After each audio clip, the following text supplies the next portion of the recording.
Olá, olá, boa noite, sejam todos bem-vindos ao canal do Silvio Navarro. Essa sexta-feira, que um friozinho bom, pelo menos aqui em São Paulo, nós temos o prazer e a honra de receber Lucas Berlanza. Já esclareço que semana passada não teve vídeo, não por culpa do Lucas e sim por culpa minha. Eu estava com um problema pessoal, não consegui gravar, mas hoje nós temos aqui o Lucas Berlanza trazendo sabedoria nessa sexta-feira. Lucas, boa noite, muito obrigada por aceitar falar conosco. Boa noite, Camila. Boa noite a todos que nos assistem.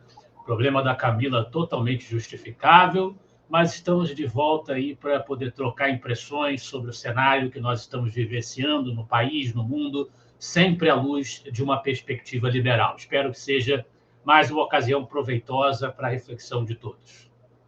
Lucas, antes de mais nada, eu quero indicar um Instagram no Instituto Liberal, Instituto_Liberal, onde vocês vão encontrar carrossel com informação, cards dos artigos recém-lançados, vídeos do Lucas falando de livro, cortes do programa. Então, vale super a pena seguir para quem quer informação de verdade, rápida e ainda ter acesso aí aos artigos da Lexon, do Judiciário em Foco, do Lucas Berlanza, que, bom, eu sou fã, assim, incondicional, então eu tenho lado, pessoal. Então, Instituto_Liberal. Lucas, semana passada e essa semana pegou fogo, principalmente com a história da Eita, eu fico uma semana sem falar o negócio, já foge da cabeça. Magnitsky, em cima da esposa de Alexandre de Moraes, e foi exatamente isso que o Judiciário em Foco escreveu, que eu achei sensacional a chamada, que foi Unidos pelo Matrimônio e pela Magnitsky. E o que me chamou a atenção foi esse primeiro parágrafo, que eu achei super bem escrito, do Judiciário em Foco, é pleonasmo, né? Mas diz o seguinte: anistia desidratada sob a caricatura de dosimetria, um congresso encabrestado por defuntos políticos ressuscitados das covas da Lava Jato e exibição de artistas propagandistas do regime, enquanto a cúpula judiciária brasileira ainda saboreava dias seguidos de glória em seu império inabalado, eis que foi noticiado o fato objeto do desejo de muitos, da previsão de alguns e do escárnio de outros, a ampliação das sanções da Lei Magnitsky. A doutora Viviane Bassi, esposa de Alexandre de Moraes e do Instituto de Estudos Jurídicos Lex, dirigido pela Causídica. Engraçado que Lex lembra Lex Luthor, que é ele, né? Eu achei bem interessante o nome desse instituto dele. Bela observação. E eu achei bem interessante, eu achei muito Não me tinha ocorrido isso. Bela observação. Acho que ele deu uma indireta no nome do instituto dele.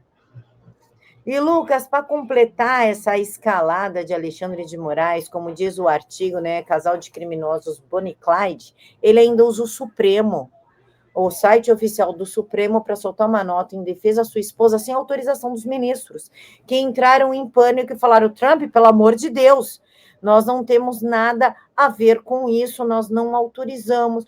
Como é que tu vê isso, Lucas? A esposa sancionada, ele ainda desafia os Estados Unidos, falando que ele vai continuar assim, e passa por cima dos próprios colegas dele do Supremo, deixando claro que, para ele, Moraes, os colegas do Supremo são exatamente isso, somente colegas para servi-lo.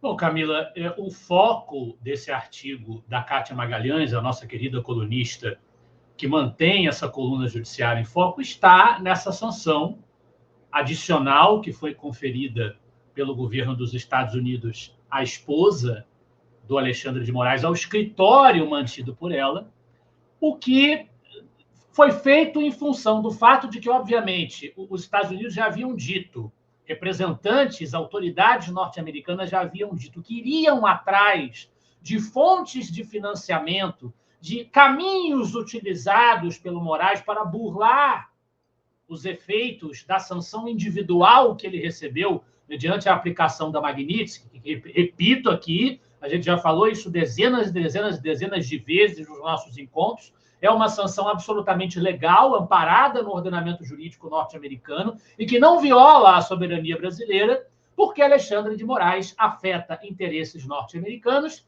e com as suas decisões censoras, e a sanção da Lei Magnitsky afeta as companhias, as empresas, os recursos que estão legalmente na órbita de influência dos Estados Unidos. Ninguém está mandando nenhuma força armada aqui para o Brasil para prender Alexandre de Moraes, a revelia da legislação brasileira. Os Estados Unidos estão fazendo apenas aquilo que lhes compete, aquilo que cabe dentro das suas competências. Como Alexandre de Moraes já está enquadrado nesta sanção e nesta lei que configura Alexandre de Moraes como alguém que está recebendo o mesmo tratamento que genocidas, que figuras que são reprovadas pelos mais flagrantes abusos aos direitos humanos, porque, de fato, ele também violou flagrantemente direitos humanos nos seus julgamentos arbitrários, como ele já está envelopado nesta construção norte-americana que está cercando Moraes de todos os lados, tentando impedir que ele burle as consequências deste enquadramento, ele já entendeu que, para ele, não tem caminho a não ser dobrar a aposta, a não ser insistir. Alexandre de Moraes se sente numa cruzada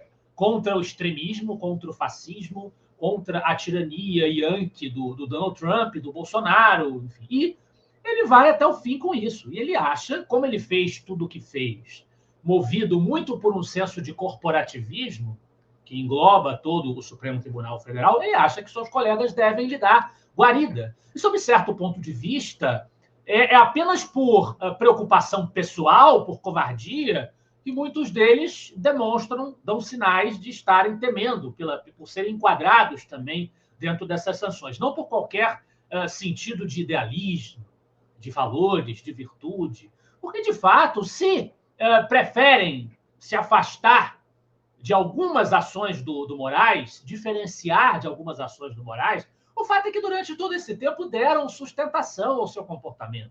Então, não cola virem agora dizer que não é com eles.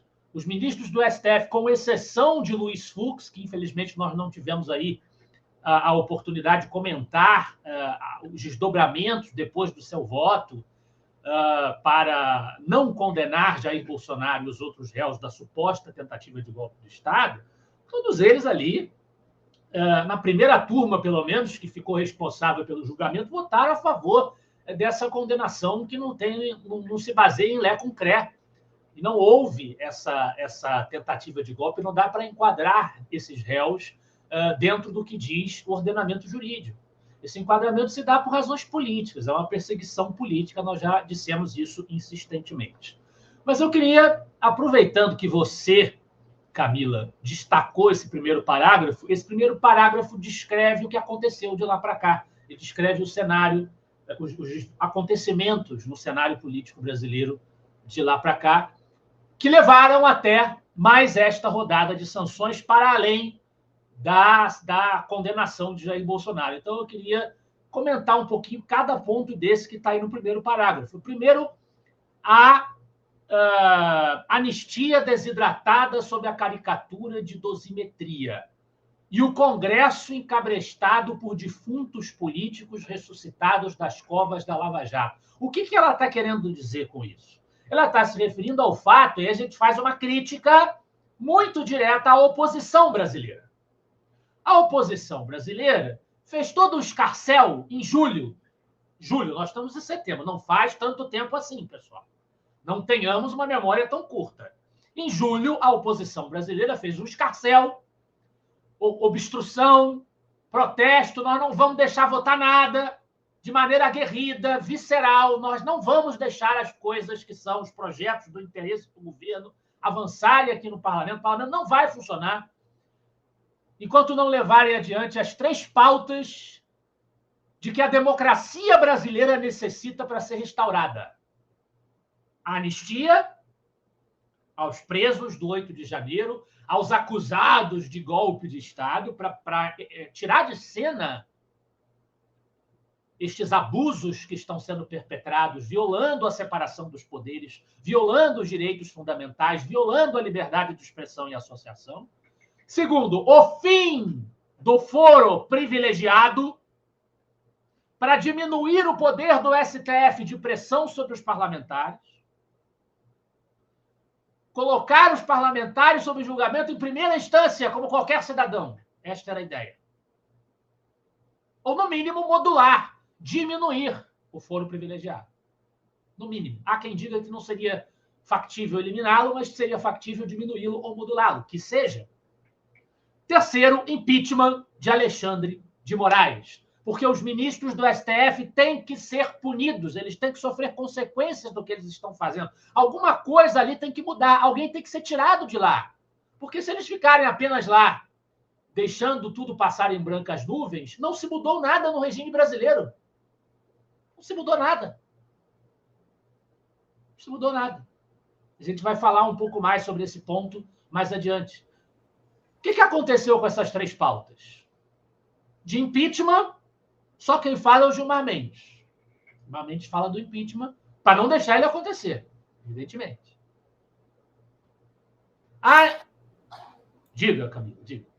Não, eu achei que você tinha terminado, eu ia falar, eu também queria que você comentasse sobre a história da exibição, que eu achei exibição de artistas propagandistas do regime. Eu achei ótima essa frase. Lá. Primeiro, as três pautas. Né? Impeachment do Alexandre de Moraes. O que aconteceu? Como eu estava dizendo, o Gilmar Mendes é a única pessoa que está falando disso. Muita gente na direita brasileira achou que valia a pena não aceitar que a anistia se estenda até o Moraes, até os ministros, para que ela seja aceita. Estender a anistia a eles. A gente vai falar sobre isso mais adiante, como eu falei. O que aconteceu com a anistia?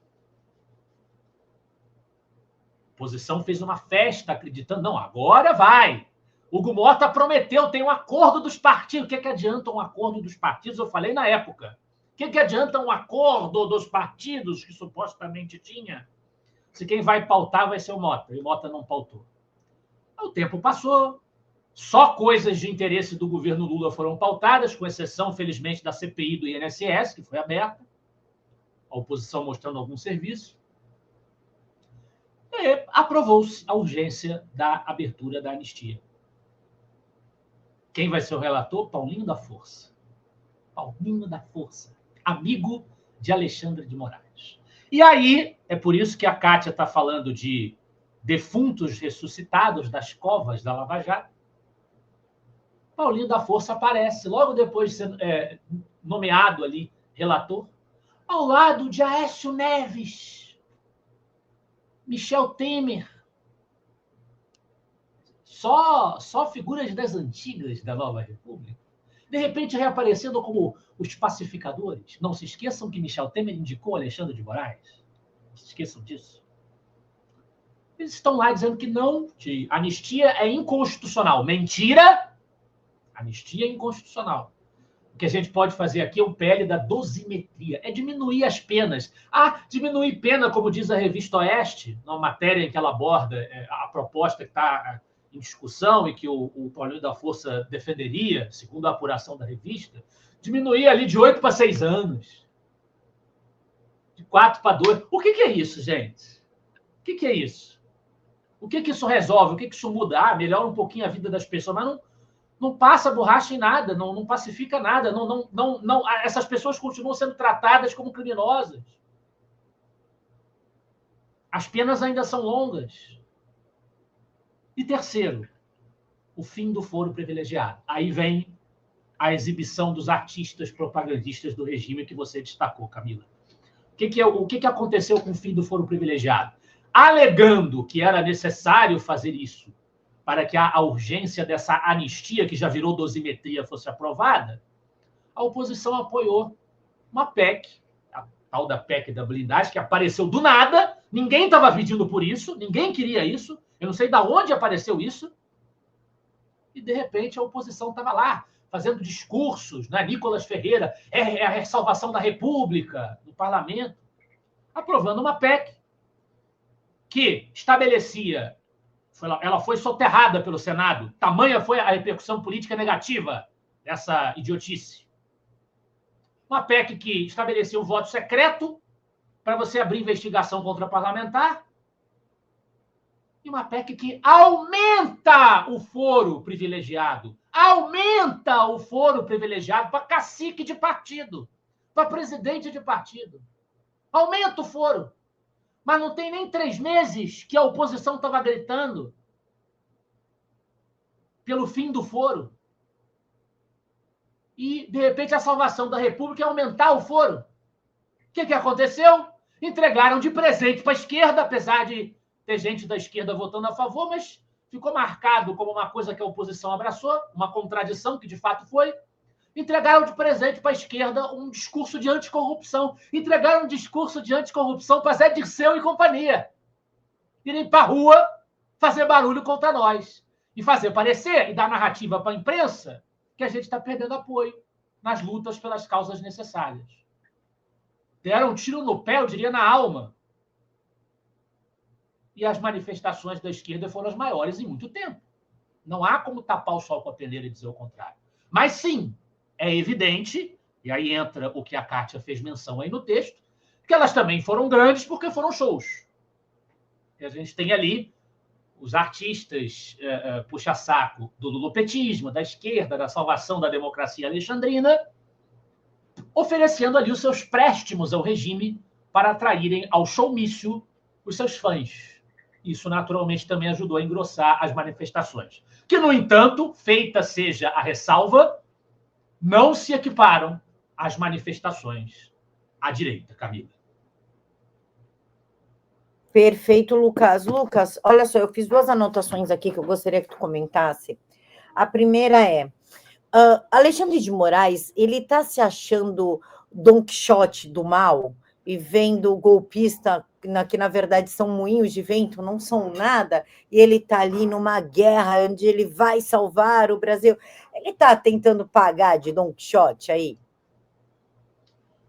Olha, Camila, a gente já conversou aqui que essa tentativa de golpe de Estado não existiu. Né? O que houve foi, nós tivemos manifestações, sim, nas ruas, na reta final do governo Bolsonaro, nos arredores de quartéis, manifestações que pediam uma ação das Forças Armadas para impedir ali a transição de poder, já se prevendo que Lula seria empossado presidente da República. Mais uma vez, o que é inacreditável, mas é a realidade dolorosa com que a gente tem que conviver. Então, houve manifestações nos arredores dos quartéis pedindo que as Forças Armadas fizessem alguma coisa. O apelo para as Forças Armadas fazerem alguma coisa, o que as Forças Armadas poderiam fazer? Muito provavelmente uma quartelada, como outras que já aconteceram na história republicana brasileira. Então, havia gente ali na rua que estava querendo um golpe militar contra a posse do Lula? Havia. Mas eram pessoas fazendo uma manifestação em público. Não havia nenhuma orquestra, não havia recursos na mão daquelas pessoas para elas mudarem o regime brasileiro. Não havia. Depois, a gente teve a revelação de documentos daquele mesmo período, 2022, 2 documentos. O punhal verde e amarelo, um documento digitalizado no computador de um general, que falava de uma ideia miraculosa, mirabolante, para assassinar Moraes e Lula, fazer e acontecer. E não tem nenhuma ligação direta com o ex-presidente Jair Bolsonaro. Que não tem nenhuma ligação direta com qualquer coisa que tenha na prática sido executada. E a gente tem a tal da minuta, a minuta do golpe, que seria um intuito de decretar um estado de sítio ou de defesa para apurar ações do TSE. Que sejamos francos, eu não estou falando que houve fraude na eleição. Mas a eleição não foi limpa. Eu já falei várias vezes isso, não é novidade, não estou inventando nada. A eleição de 2022 não foi limpa. Houve interferência do judiciário para cessear a expressão, a circulação de informações, impedir certas declarações sobre o Lula que são obviamente verdadeiras. Houve uma tentativa ali de censura de documentário da Brasil Paralelo. Houve um adestramento do debate público por parte do TSE, do órgão que deveria zelar pela justiça eleitoral de acordo com o ordenamento institucional brasileiro. Houve. Vamos tapar o sol com a peneira que houve. Então havia motivo para você ficar com pulgas atrás da orelha? Havia.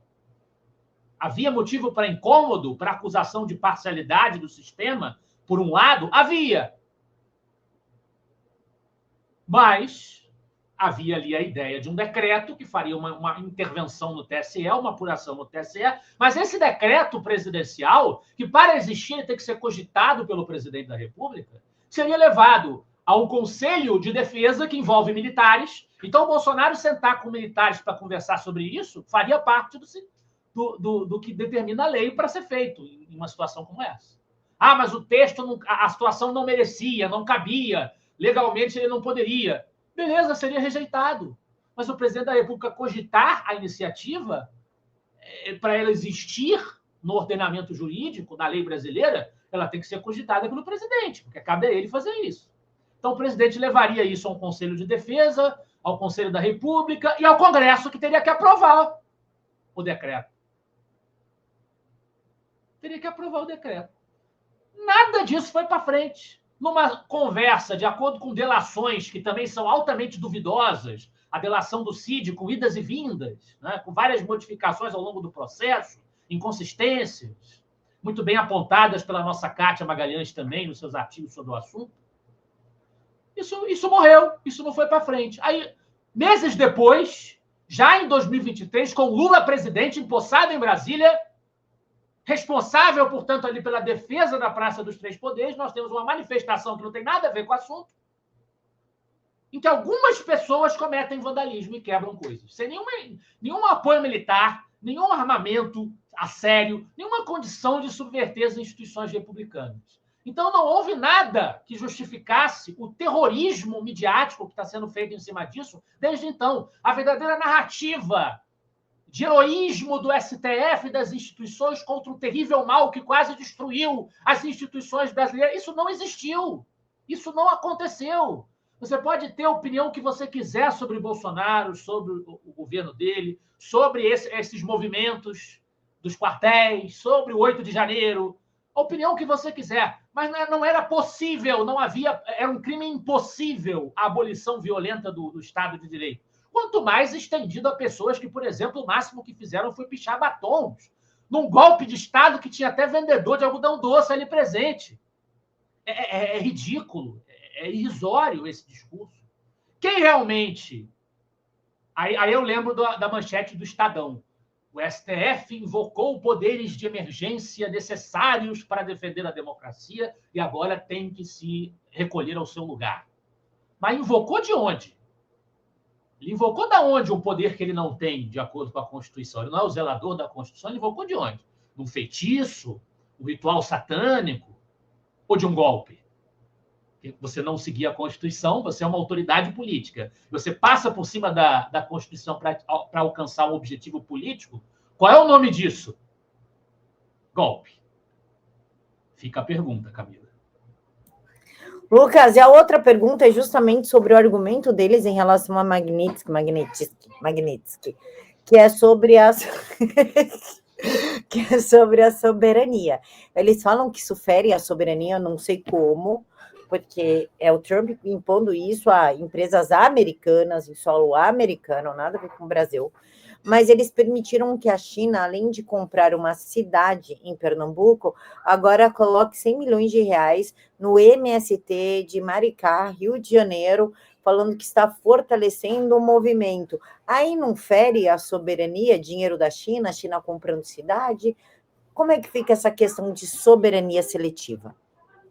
Não, a esquerda brasileira, o governo do Lula e o STF já fizeram muitos movimentos no sentido de apelar para uma chancela internacional, as suas posturas políticas internas, a sua maneira de lidar com os problemas internos. A gente já falou sobre isso aqui também, Barroso, indo aos Estados Unidos, na época que o governo era outro, a pedir para os Estados Unidos ajudarem na defesa do sistema eleitoral brasileiro. E vieram várias autoridades americanas fazendo pressão aqui no Brasil por conta disso. O que é isso, se não uma tentativa de apelar para o exterior para fazer uma intervenção para resolver um problema interno? E o Lula falou, não só nessa questão de compra de estabelecimentos, de espaço, mas o Lula falou em trazer especialista da China para orientar o Brasil da regulação de rede social. A China, que lembremos, é uma ditadura do Partido Comunista Chinês. Mas eu queria chamar a atenção ainda dentro do artigo da Kátia para uma parte em que ela fala, já que você provocou a discussão sobre a legitimidade da Magnitsky, problema da soberania, enfim, da legalidade do que está sendo feito, que a gente também já introduziu, de certa maneira, no começo da nossa conversa hoje, eu queria chamar a atenção para uma parte do artigo em que a Kátia faz referência ao fato de que a sanção contra a doutora Barcy, contra a esposa, né, do Alexandre de Moraes, não foi a extensão de quaisquer efeitos condenatórios, na palavra dela, até porque o ocupante da Casa Branca carece de jurisdição para a imposição de condenações. Ninguém está condenando ninguém a nada nas decisões do Trump em relação à aplicação da Magnitsky. A sanção decretada contra a advogada soou como medida corriqueira no combate a organizações criminosas, que é assim que o governo americano enxerga a juristocracia brasileira, é uma organização criminosa.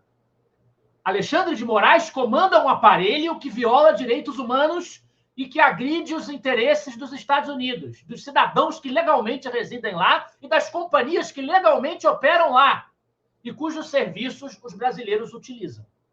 Essa é a lógica por detrás da Magnitsky, da aplicação dela.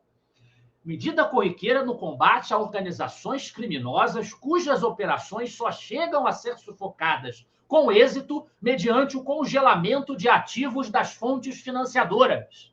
E a esposa e o escritório são fontes financiadoras. Aliás, mais um desnudar do absurdo do meio jurídico brasileiro. Porque nós temos a esposa de um ministro do STF tendo um escritório. E muitas vezes, como a gente já comentou aqui quando a gente analisou um artigo do nosso querido conselheiro André Burger, que falava sobre esse assunto, muitas vezes as ações legais em que escritórios desses parentes, cônjuges, filhos estão envolvidos, vão parar sob a aba dos seus respectivos parentes e associados lá no STF. Então, há um sistema totalmente errado de incentivos, que todo mundo sabe que está errado, que a lei não permite, e tudo bem, todo mundo já se acostumou com isso, como se fosse uma coisa normal. No entanto, o Moraes, nos autos de inúmeras ações criminais, a Kátia continua no artigo, não hesitou em transferir as penas, as condenações e os seus efeitos, que ele condena, dentro da lei brasileira, ou da pseudo-lei brasileira, das pessoas dos réus para os seus familiares, como se viu, por exemplo, nos casos Daniel Silveira e Oswaldo Eustáquio, cujas esposas foram atingidas por decretos de indisponibilidade de contas bancárias e de busca e apreensão, respectivamente. Meu Deus! A esposa do Moraes está sendo atingida, tadinha! Que absurdo, que desumano! E o que o Moraes fez com as esposas dessas pessoas? O que foi feito com a filha do Oswaldo Eustáquio, também menor de idade, submetida a todo tipo de invasão do seu espaço? O que foi feito aí? Né? E, mais uma vez, o que foi feito com essas pessoas que não cometeram o crime de que são acusadas e vivenciam não só um constrangimento gigantesco, como o afastamento. As que estão presas ainda e que têm penas longas pela frente, e que a dosimetria do Paulinho da Força só vai diminuir, quem sabe até apenas um pouquinho, e que estão privadas do convívio com seus familiares, com seus filhos, com seus cônjuges. E aí? E sobre essas pessoas? Sobre a desumanidade que as cerca? Ninguém vai falar nada? É o que eu me pergunto, Camila.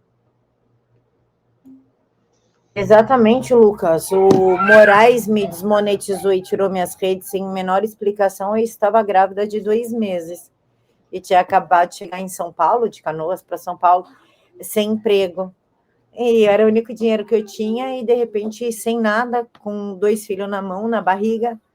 Então, eu espero que ele passe pior do que eu passei, pior do que um monte de gente está passando, porque ele merece, ele e a família dele, a esposa dele, porque uma mulher para estar casada com um cara desse é porque concorda. Se não concordasse, não estava junto com isso. Estrume anda com estrume.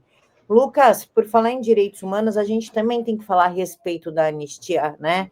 Essa anistia que estão tentando reconfigurá-la para uma dosimetria, Paulinho da Força, um corrupto contumaz, reconhecidamente corrupto, se metendo em tudo isso, Temer falando sobre aceitação do Supremo nos textos de propostas de anistia e dosimetria, inclusive o Judiciário em Foco, outro texto maravilhoso do Judiciário em Foco, ainda diz sem anistia para os ministros do Supremo, já que tem lideranças políticas querendo enfiar ministro também, até agora eu não entendi como ou por quê.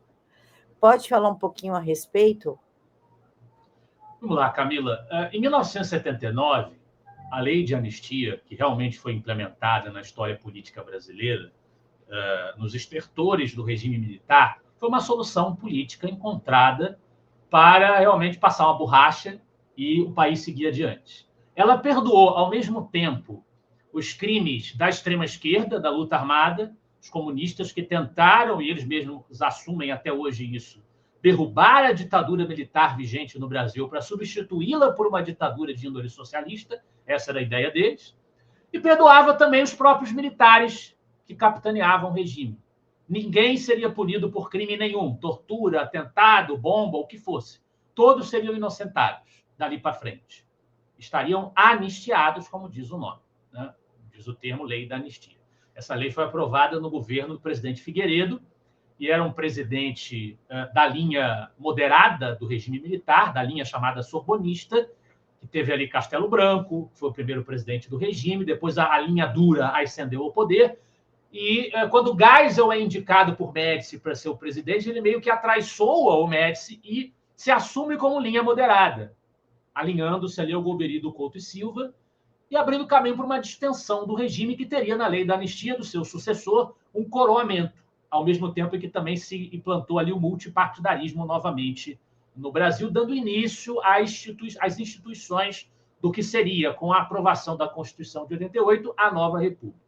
Muito bem, a lei de anistia perdoava todo mundo, mas ela estava sendo aprovada num contexto em que o regime militar estava acabando. O que significa o regime militar acabando? A ditadura ia terminar. Os militares não iam mais governar. Eles iam voltar para os quartéis. Voltar para a sua função constitucional de defesa. Eles iam parar de tutelar o país. Iam abandonar o poder executivo. O militar tem que cumprir as ordens dos governos civis. Era isso que ia acontecer. Eles iam ser perdoados, mas iam deixar o poder. O próximo presidente seria Tancredo Neves, que acabou não podendo assumir, porque todo mundo sabe, adoeceu, faleceu, mas os civis iriam tomar o controle. O regime ia acabar. Perdoa-se todo mundo, passa-se a borracha, mas o regime ia acabar.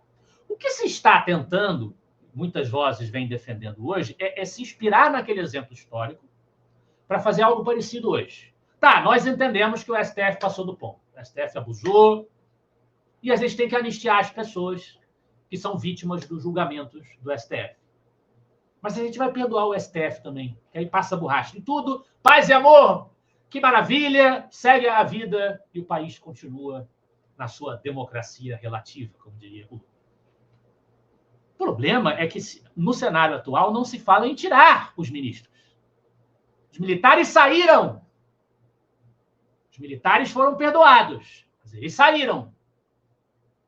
Que anistia é essa em que você vai dizer, não, tudo bem, passa a borracha, agora eles ficam lá. Eles ficam lá. Quem garante que não vão fazer tudo de novo? O que vai mudar, de fato, na dinâmica dos incentivos, das instituições? O que vai mudar no surrupiar de poderes? O poder deles que passou do ponto? Não muda nada. E é isso que a Kátia está dizendo no seu artigo. Sem anistia, que é o grito que as esquerdas vêm fazendo para que as pessoas, coitadas, que estão sendo barbaramente condenadas, aprisionadas, desses julgamentos draconianos, que elas não sejam libertadas da situação que se encontram. Então, a Kátia tomou o slogan deles, sem anistia, emprestado. Ela vai dizer, sem anistia para os ministros. Porque anistia para os ministros significa, ok, beleza, vamos esquecer tudo, vocês estão livres para continuar fazendo o que quiserem. A anistia histórica de 79 não foi isso. Não foi isso. Então, esse é o ponto para o qual a Kátia está chamando a atenção. Ela também fala que o Moraes dificilmente aceitaria uma condição de anistiado, porque pelo ego dele, né, pela arrogância dele, ele estaria colocado como um dependente do favor de outros. Dificilmente ele aceitaria isso também, na opinião dela, né? E ela fala também do ponto de vista legal no artigo, mais para o final do texto.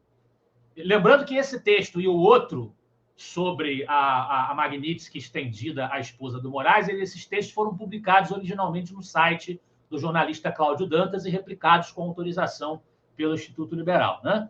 E ela vai falar mais adiante que a inclusão dos atos de Moraes no rol das condutas a serem esquecidas, né, a nova lei de anistia teria, para fazer isso, de fazer tábula rasa para a prática de ilícitos de enorme potencial lesivo, tais como abusos de autoridade, nos quais Moraes vem comprovadamente incorrendo nos últimos anos. Por fim, casos como os de Felipe Martins e de Mauro Cid apontam indícios do cometimento de tortura por parte do togado, razão pela qual a concessão de anistia ao seu modus operandi seria inconstitucional nos termos literais do artigo 5 da Constituição Federal. E aí ela faz uma ponto dedo diretamente para os parlamentares, para o Congresso brasileiro, dizendo que, em vez dessas traquinagens, dessas sugestões mandrakes que vêm sendo feitas, PL de dosimetria, anistia para ministro do Supremo, para perdoar o Moraes, que eles deveriam ter, já há muito tempo, poderiam ter evitado que a situação chegasse a esse ponto se tivessem, por exemplo, se manifestado já contra o inquérito das fake news por meio de um decreto legislativo, o que ela comenta, com todo o seu conhecimento jurídico, que seria um instrumento legítimo do ponto de vista constitucional que o Congresso poderia ter usado para matar essa situação abjeta em que o Brasil se encontra desde o seu nascedouro, coisa que, infelizmente, não foi feita. Lucas, eu estava falando, só que eu esqueci de me pôr na tela. Anistiar os algozes é permitir que eles continuem sendo algozes. Dá na mesma prender um estuprador numa prisão feminina. Vai punir como? Não vai punir, eles vão continuar com essas práticas.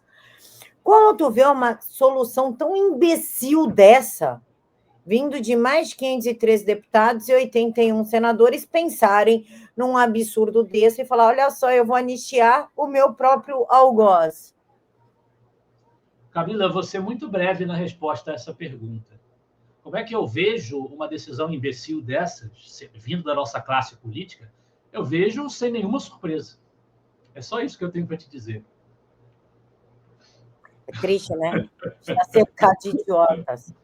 É uma coisa absurda. Inclusive, falando em absurdo, Lucas, a gente tem que falar do artigo do Carlos Júnior sobre o Charlie Kirk e a ascensão da violência da esquerda, que está assim, tá sem freio por autorização dos próprios governos.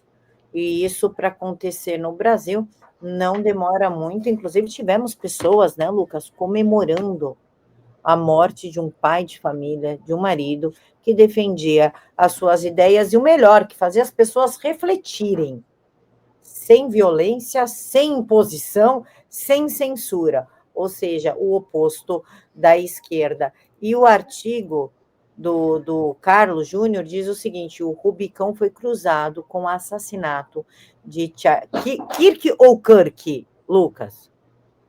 Kirk. O assassinato de Charlie Kirk é daqueles fatos que nos fazem pensar e repensar acerca de qual caminho estamos trilhando. Como explicar que um homem desarmado, em seu corriqueiro debate de ideias, levou um tiro sem ter feito absolutamente nada ao seu assassino? A imagem do sangue jorrando de seu corpo é forte, bem como o significado de tal ação, começa o artigo do Carlos Júnior. Acontece, Lucas, que a esquerda por si só é violenta, e eu acho que esse fato de que caminho estamos trilhando seria do tipo, que caminho nós sabemos que não devemos trilhar e que está na hora de dar uma resposta contundente a tudo isso, principalmente na parte ideológica, que é responsabilidade das escolas. Eu gostaria que tu falasse sobre isso. O texto do Carlos Júnior faz referência a esse acontecimento chocante que sensibilizou pessoas no mundo inteiro. Nosso Brasil não foi exceção. Foi essa execução bárbara do Charlie Kirk, que era um influenciador religioso, protestante ou católico, não tenho certeza. Eu não acompanhava o Charlie Kirk, não conhecia antes desse lamentável incidente acontecer. E depois fui procurar saber, né, as suas ideias. O que a gente viu foi um monte de mentiras e distorções. Depois dessa cena bárbara do sujeito tomar um tiro no pescoço, a cena circulou para a gente ver. Era uma cena chocante. Nós estamos falando de um pai de família, estava lá a esposa dele, as crianças, vendo aquilo acontecer na frente deles. Um homem de 31 anos, um pouquinho mais novo do que eu, uma família constituída, que estava numa universidade, que já passou do ponto da gente insistir no discurso que a universidade é o espaço da pluralidade, é o espaço da discussão de ideias. Não tem sido. Não tem sido. É o ambiente mais totalitário que nós temos nas nossas sociedades hoje, no Ocidente mesmo. Essa é a triste realidade. E ele tentava mudar isso. Ele ia lá levar o seu ponto de vista conservador, em muitos pontos, libertário, dialogar com as pessoas que pensavam diferente dele. E a resposta que ele recebeu foi essa. Me parece que justamente na hora em que ele foi morto, tinha um progressista, um esquerdista na plateia, e a pergunta que ele estava fazendo era justamente sobre a possibilidade ali de uma relação pacífica com a esquerda. E aí alguém genialmente deu essa resposta por ele. O gênio do mal, né? Deu essa resposta por ele, assassinando-o ali em plena universidade, na frente de todo mundo, mostrando que tem muita gente na esquerda que, na verdade, não quer conversa, ela quer nos matar. Eles querem que todos morram. E as manifestações em rede social depois disso foram a coisa mais chocante do mundo. Não tão chocante assim, porque a gente já viu, né, Camila, aqui no Brasil mesmo, tomara que o Bolsonaro morra. Um monte de matéria em jornal falando sobre porque torce para o Bolsonaro morrer. Então não é tão chocante. Esse pessoal é isso. Eles valem isso. Isso aí a gente já vê há algum tempo. Mas a quantidade, a dimensão das manifestações e o porquê delas terem aparecido, o que provocou essa execução sumária de uma pessoa que não tinha mandato, não era candidato, que a assassinar ou atentar contra político de direita é moda há muito tempo. Lamentavelmente, eles falam tanto que a direita é extremista, violenta, assassina, mas o que a gente vê nos noticiários é sempre o político de direita sendo atingido covardemente por assassinos, por criminosos, em nome da esquerda, da justiça social, do que for. É isso que a gente vê muito mais acontecer. Não estou dizendo que a direita é santa, que não tem gente que não presta na direita, muito pelo contrário. Vamos fazer também esse discurso moralista barato, maniqueísta, que não é verdade. Tem gente ruim em tudo quanto é canto. Mas parece claro que há uma lógica, há uma tendência. Se a gente olhar para o Uribe, na Colômbia, para o Trump, para o Bolsonaro. Agora, o Charlie Kirk não tinha mandato. Ele não era político no sentido... Ele era um político no sentido weberiano do termo, né? Que exerce uma atividade que está dentro do embate político, como eu também sou um político, na prática, no sentido weberiano do termo. Mas não tem cargo eletivo, não está disputando assento no Estado, não vai ser deputado, não vai ser presidente, governador, nada. Era uma pessoa defendendo as suas ideias num debate aberto, tentando provocar a conversa entre os pontos de vista diferentes. E a resposta que ele recebeu foi essa. Então, evidentemente, isso chocou muito a muita gente. E a gente se vê obrigado a reagir a isso. A gente não pode lidar com isso sem deixar de reconhecer que existe uma doença ideológica e moral. E as universidades são fontes de contaminação por essa doença, infelizmente, essa é a realidade.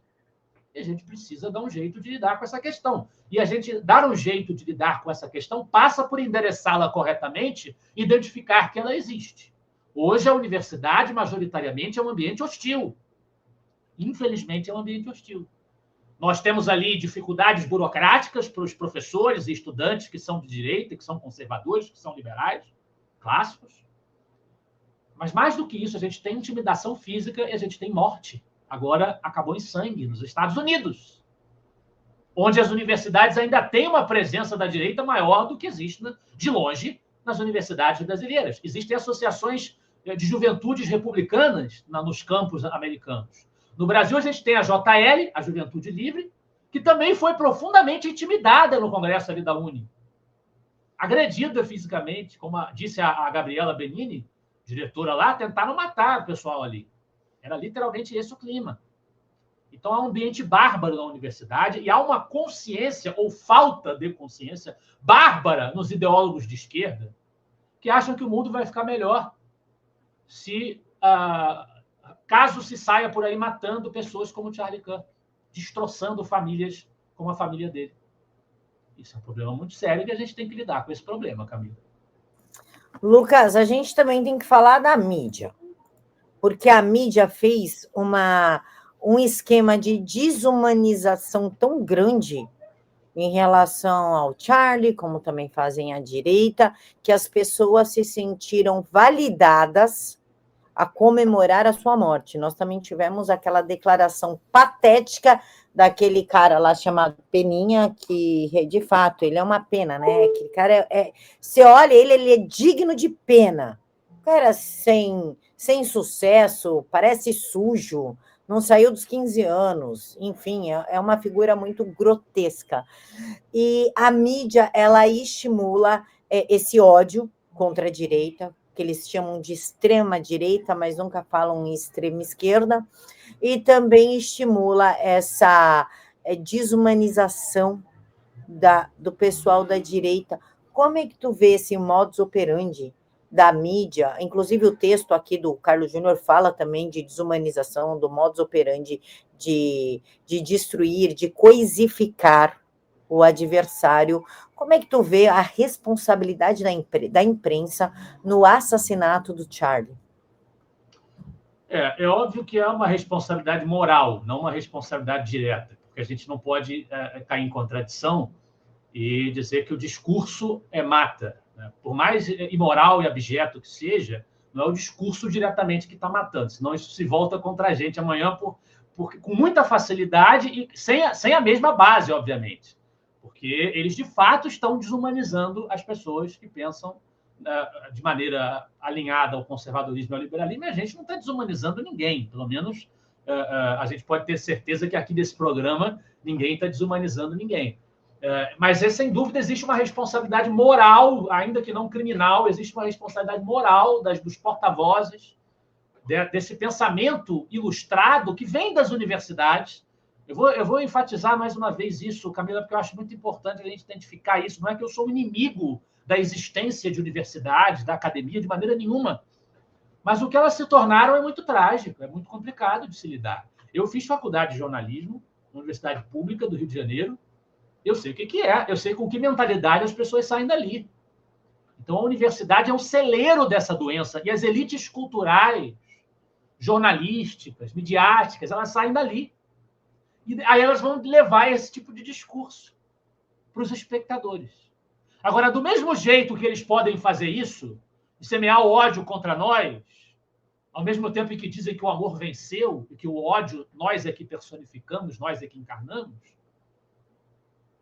surgiu uma campanha que foi suscitada aí por alguns empresários, não vou entrar no mérito de quem são eles, o que eles defendem, enfim, mas houve um movimento de empresários no Brasil defendendo que as pessoas apurassem e demitissem empregados que defendessem a morte de conservadores e liberais, que defendessem, comemorassem a morte do Charlie Kirk.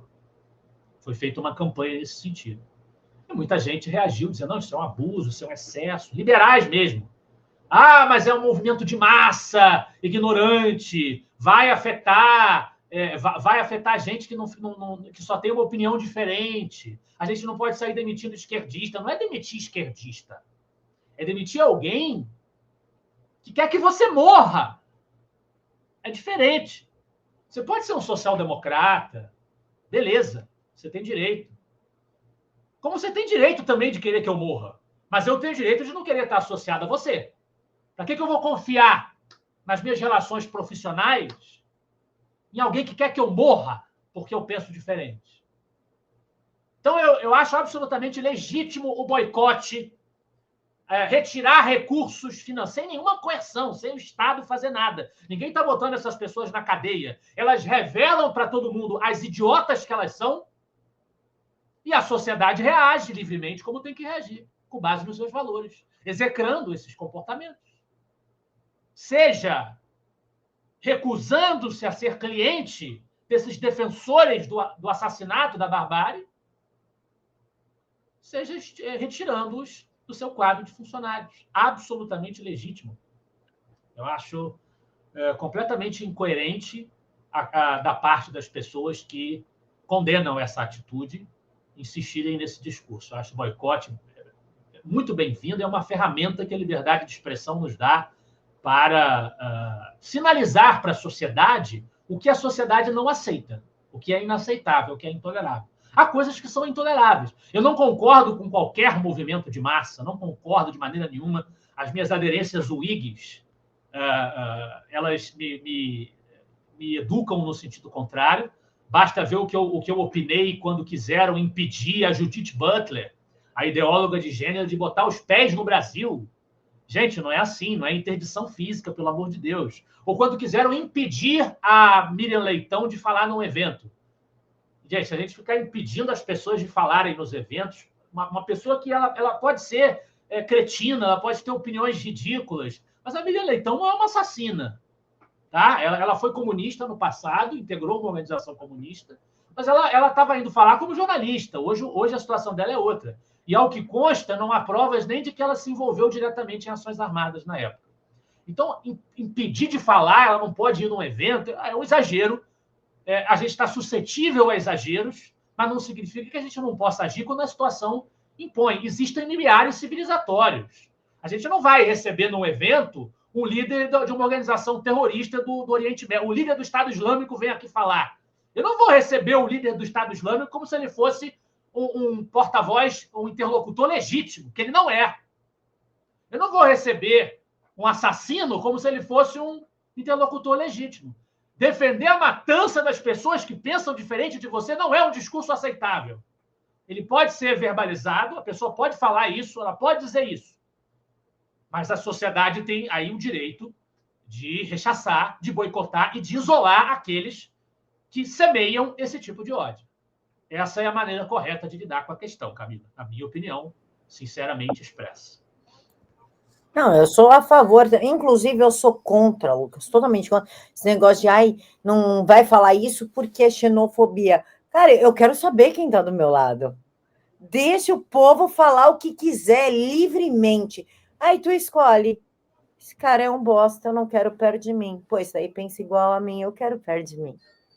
A gente não pode impedir discursos, por mais bizarros que eles sejam, vai ofender o outro, tudo bem, mas eu tenho o direito de saber quem eu estou me relacionando. A pessoa não fala com medo de responder, por exemplo, por xenofobia, e às vezes eu estou colocando gente dentro da minha casa, por exemplo, que eu odeio o Sul, minha família mora em Blumenau. Qual que é a minha segurança de enfiar alguém para dentro da minha casa assim? Então, eu sou completamente contra, eu sou a favor do que tu disse. Deixa a pessoa falar. Os empresários, as pessoas, enfim, escolhem quem elas querem ter e quem elas não querem ter. Ponto. Você não pode falar e achar que não vai ter consequências para você. Não é necessariamente, e aí a liberdade de expressão indica que não seja uma consequência criminal, mas uma consequência social. A sociedade vai rejeitar isso. Paciência. Você quer falar besteira, quer falar idiotice, quer falar abominações? Fale. Mas você arque com as consequências. As pessoas não são obrigadas a tolerar isso. Exatamente. Igual aquele idiota, acho que é Vic Vanilla, um negócio assim, que se diz supremacista branco. Um cara que de supremacista branco não tem nem o fio do cabelo, mas ele se diz e defende isso. Só que ele está nos Estados Unidos. Então, ele pode ter o discurso idiota. Vai da gente ver e falar, eu quero seguir esse cara, eu não quero seguir esse cara. É isso. E, Lucas, e por falar na situação do Brasil, digamos assim, o Lula está se esforçando muito para deixar todo mundo pobre. E aí tem um texto deixa eu pegar aqui o nome dele, do João Loyola, muito bons os textos dele também, falando sobre a pobreza, né? Que a pobreza é o estado natural do ser humano. E ele debate sobre a condição da pobreza, o aumento da pobreza, ele fala também das métricas do IBGE, e ele faz um debate muito interessante. Ok, se o estado natural do ser humano é ser pobre, como que as pessoas ficam ricas? Como elas enriquecem? E lembrando que num governo onde o Lula quer deixar todo mundo pobre e dependente de assistência social, como Cuba, te passo exatamente esta pergunta. Se ser pobre é um estado natural do ser humano, como elas enriquecem? Como é possível enriquecer num estado tão interventor e cheio de impostos como o Brasil? É muito difícil enriquecer num estado muito interventor como o Brasil, a não ser que você seja um parasita do Estado, um alto funcionário público, né, que se beneficia literalmente desse sistema, ou um empresário amigo do rei, que recebe vantagens para enriquecer, e porque é muito difícil enriquecer em liberdade. Afinal de contas, o que propicia a criação da riqueza é a liberdade. A liberdade que a economia de mercado permitiu. E é justamente isso que aborda o artigo Pobreza, o Estado Natural do Ser Humano, do João Loyola. Eu vou listar alguns dados que ele coloca nesse artigo, né? Ele vai dizer, por exemplo, que em 1820, cerca de 90% da população mundial vivia com menos de $2 por dia. Em 1800, 81% da humanidade estava em extrema pobreza e a expectativa média de vida mal alcançava 30 anos. O que mudou decisivamente com a ascensão do iluminismo, da Revolução Industrial e a consolidação de instituições. Aí entra um pouco da abordagem do neo-institucionalismo, não confundir com o institucionalismo alemão antigo, que era economicamente intervencionista. Mas o neo-institucionalismo de um Douglas North foi abordado no núcleo de formação liberal do nosso instituto. Acessa lá o site na área de eventos e você vai ver o estudo sobre esse assunto com a apresentação do nosso caríssimo conselheiro, professor Luiz Alberto Machado. A consolidação de instituições que garantiam propriedade privada, liberdade de empreender e circulação de capitais. Ou seja, instituições que dão incentivos para você correr riscos, você investir, você se lançar em empreendimentos para resolver problemas da população. E com isso você gerar empregos, gerar retorno, gerar riqueza, gerar satisfação. A partir desse momento, nós temos menos de 10% hoje da população mundial vivendo no que se considera como extrema pobreza, expectativa de vida global ultrapassando 70 anos, e desde 1990, mais de 1,2 bilhão de pessoas saíram da miséria.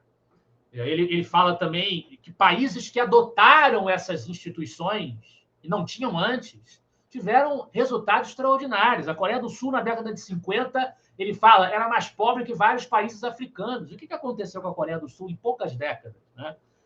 Apostando ali no comércio exterior, também se industrializando. Singapura, que é uma cidade-estado sem recursos naturais, se tornou um dos países mais ricos do mundo, graças a um ambiente institucional que é favorável ao empreendedorismo. Até se discute um pouco a questão da democracia em Singapura. Há arestas ali a serem aparadas, tem um partido que está sempre no poder. Mas, economicamente, é um sucesso. O modelo deles é um sucesso. A Irlanda, sinônimo de fome e miséria no século XIX, também hoje é um polo de inovação e prosperidade. Aí a gente olha para Cuba, a gente olha para a Venezuela, a gente olha para a Coreia do Norte, que é um exemplo extremo que está ali ligadinha com a Coreia do Sul para a gente fazer um contraste direto. E o que a gente vê lá? Miséria, miséria, miséria. E a riqueza não foi gerada. Não se dá espaço para que ela gere, ela não respira. O recurso já é sugado pela autoridade estatal. A inovação é inibida, a competição é inibida pelos controles do Estado. No Brasil, segundo dados do IBGE, também a matéria, o texto do João Faila, em 2022, 31,6% da população brasileira estava abaixo da linha da pobreza do Banco Mundial e 5,9% em extrema pobreza. Melhorou em 2023, 27,4% de pobres e 4,4% extremamente pobres, o menor patamar desde 2012, o que significou 8,7 milhões de pessoas saindo da pobreza e 3,1 milhões deixando a extrema pobreza em apenas um ano, o que de muitas maneiras pode ser visto como um resultado de reformas liberais que foram feitas nesse período ali entre os governos Temer e Bolsonaro, reformas de índole liberal, mas quase um terço da população ainda sobrevive com uma renda insuficiente para padrões básicos de dignidade. E regionalmente ele também aponta no artigo as diferenças entre as regiões, Nordeste, Norte, enfim, também tem desigualdades. Aí ele faz a pergunta: o que é que permite que essas riquezas sejam geradas e que a pobreza seja conduzida, seja equacionada, né, confrontada? É exatamente o quadro institucional. O quadro institucional é que vai suscitar ali coisas como respeito à propriedade, segurança jurídica, que é tudo que o Brasil não tem, liberdade de mercado, também, é claro, educação de qualidade para a qualificação do capital humano e na cultura que valoriza o trabalho e a poupança. Então, a pobreza é natural. Tudo aquilo que a gente vê como riqueza, pujança, é artificial. O homem desenvolveu, o homem criou. O nosso estado natural, a gente é pobre. É o que a gente chamaria de pobre. Então, você tem que criar uma atmosfera institucional que favoreça, suscite a emergência, a proliferação, a produção da riqueza. E é tudo o que os socialistas e intervencionistas obstam a que aconteça, Camila. Perfeito, Lucas. Então, a gente pode dizer que está num governo que quer a população cada vez mais pobre porque a pobreza gera migalhas e controle? É absolutamente vantajoso para quem está confortavelmente instalado no poder que as pessoas não tenham nem capacidade crítica, intelectiva para reagir e também não tenham suficiência, autonomia econômica para poderem construir o seu próprio caminho, o que acaba ajudando a levar à construção também de uma percepção mais crítica, um entendimento melhor de como funciona ali a geração de riqueza, como funciona o trato com o dinheiro. Interessa aos políticos corruptos, às elites demagógicas, interessa a eles que a população seja mantida na pobreza e na ignorância. Perfeito, Lucas. Lucas, antes da gente finalizar, quero só reforçar o Instagram do Instituto Liberal, o Instituto Underline Liberal. Pessoal, é importante o underline. Se tu colocar Instituto Liberal, tem um monte de perfil. Por isso que o underline é importante, tá? Para que vocês acompanhem notícias, saibam que vai sair no site, tem carrossel, tem card informativo. Inclusive, eu aconselho a lerem os artigos do site todo dia.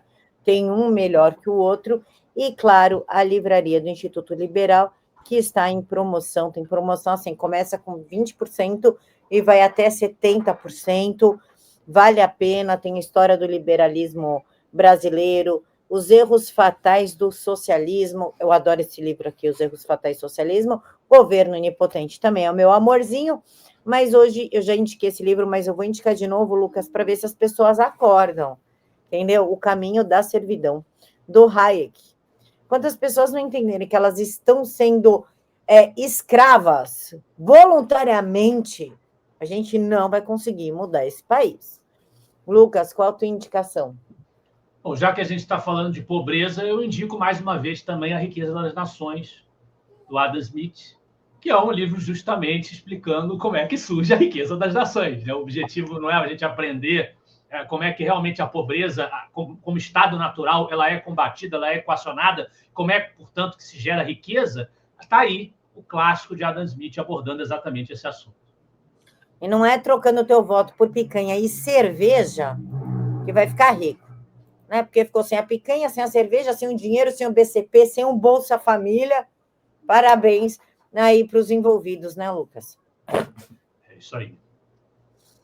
Lucas, meu amigo, eu quero te agradecer, te desejar uma excelente noite, agradecer o povo que ficou conosco até agora. Eu que agradeço mais uma vez a nossa parceria de sempre. Convido vocês, naturalmente, a acompanhar não só esse quadro que nós fazemos aqui, como também acompanhar o Instituto Liberal. Nós estamos aí continuando, cumprindo a nossa missão de difundir o pensamento liberal no Brasil. Não esqueçam de curtir, comentar, compartilhar. Pode cortar, pode baixar, pode cortar. Cortou, me marca, que me ajuda, que eu preciso de cortes para as minhas redes sociais, então me marca no X. E para quem está nos assistindo pelo X, não esquece de dar RT e comentar também para dar aquela força. Desejo uma excelente noite a todos vocês, que o fim de semana de vocês seja perfeitamente abençoado por Deus. Tchau, pessoal.